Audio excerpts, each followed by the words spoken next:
तर मित्रांनो, आज आम्ही निघालो येरमाळ्याला. तुम्ही पाहू शकता किती खूप सारे खड्डे आहेत. तिथून पुढं आलो. पुढं आल्यानंतर आम्ही लागलो मोठ्या हवेला. मोठ्या हवेला तुम्ही पाहू शकता किती चांगल्या प्रकारे रस्ता आहे. तिथून आम्ही पुढं आलो भूममध्ये. भूममध्ये आल्यानंतर आम्ही बघितलं की आमच्या राईट साईडला खूप चांगल्या प्रकारे पेढे वगैरे विकत आहे. आम्ही नाही थांबलो, येताना थांबू असं बोललो. तिथून पुढं आम्ही पोचलो त्या घाटामध्ये. घाटामध्ये पण आम्ही थोडंसं पुढं गेलो आणि वॉशरूमला थांबलो लघवी वगैरे करायला. तिथून पुढं थोडंसं आलो की एक फोटोशूट वगैरे केला. तिथून पुढं पोचलो आम्ही मंदिरामध्ये. मंदिरामध्ये पोचलं की प्रसाद वगैरे घेतला आणि तिथून चालायला लागलो पायऱ्यापाशी.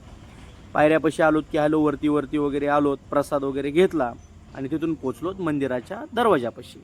जसं का दरवाजापाशी पोचलो की तसं आतमध्ये एंट्री केली. आम्ही बघितलं तर खूप सारी गर्दी लाईनीला होते, तरी पण आम्ही घेतलं मुखदर्शन घेतलं की बाहेर आल्यानंतर जरा फोटो वगैरे घेतले. तर मित्रांनो, कसा वाटला आम्हाला मिनी ब्लॉग कमेंटमध्ये सांगा.